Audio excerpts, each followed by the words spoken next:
இந்த வீடியோவில் நம்ம என்ன பார்க்க போகிறோம்னா tan inverse of 1 minus x divided by 1 plus x. So இந்த எக்ஸு என்னவா இருக்கும்போது உங்களுக்கு வந்து 1/2 tan இன்வர்ஸ் ஆஃப் எக்ஸு அப்படிங்கிறது வந்து நம்ம கண்டுபிடிக்கணும். இப்போது நமக்கு தெரிஞ்ச ஃபார்முலா என்னென்னு பார்த்தீங்கன்னா, எப்போ tan inverse of x minus tan inverse of y அப்படிங்கிறது தான். ஓகேவா? இப்போது இங்கே எக்ஸுங்கிறது பார்த்தோன்னா 1ஆகவும் ஒய்ங்கிறது பார்த்தோன்னா எக்ஸாகவும் எடுத்து போட்டு அந்த ஃபார்முலாவில் நம்ம யூஸ் பண்ணோன்னா இந்த கொஷினை வந்து ஈஸியாக சால்வ் பண்ணிடலாம். ஸோ அதே மாதிரி தான் எடுத்து போடுவேன். எக்ஸுங்கிறது வந்து 1ஆவையும் ஒய்ங்கிறது வந்து எக்ஸாவையும் எடுத்துக்கிட்டு இப்போது அதை வந்து எடுத்து சால்வ் பண்ணுறேன்.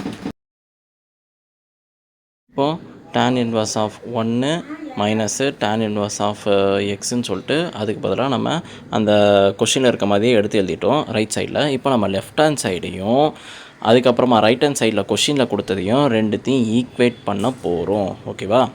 ஸோ இந்த மாதிரி நான் எடுத்து எழுதிக்கிட்டேன். ஓகேவா? இப்போது tan எப்போ 1 எடுப்பான் அப்படின்னு பார்த்தோன்னா எனக்கு வந்து tan π/4 எனக்கு 1 எடுப்பான். ஓகேவா?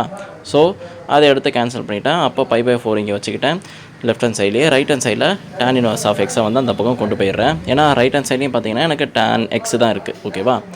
ஸோ இப்போது π/4ன்னு சொல்லிட்டு எடுத்துகிட்டு அதை நான் கிராஸ் மல்டிப்ளை பண்ணிடுறேன். கிராஸ் மல்டிப்ளை பண்ணால் அப்போ எனக்கு 3/2ன்ட்டு கிடைக்கும். 1/2 + 1ன்னு சொல்லிட்டேன்னா எனக்கு 3/2ன்னு சொல்லிட்டு எனக்கு கிடைக்கும். இப்போ பார்த்தீங்கன்னா 2 டினாமினேட்டரில் 2 காமனாக இருக்கனால நான் கேன்சல் பண்ணிட்டேன். கேன்சல் பண்ணிவிட்டு இப்போது tan இன்வர்ஸ் ஆஃப் எக்ஸ்ன்னு சொல்லிட்டு இந்த மாதிரி எழுதிடுறேன். இப்போது 3ஐ வந்து அந்த பக்கம் கொண்டு போனால் π/6ன்னு எனக்கு கிடைக்கும். அப்போ tan இன்வர்ஸ் ஆஃப் எக்ஸு அப்படின்னு சொல்லிட்டு எழுதிடுவேன். இப்போது tan இன்வர்ஸ் ஆஃப் எக்ஸு நமக்கு கண்டுபிடிக்கிறது என்னவோ எக்ஸு தான். ஸோ அதனால் போத் சைடு வந்து டேனால் நான் மல்டிபிள் பண்ணுறேன்.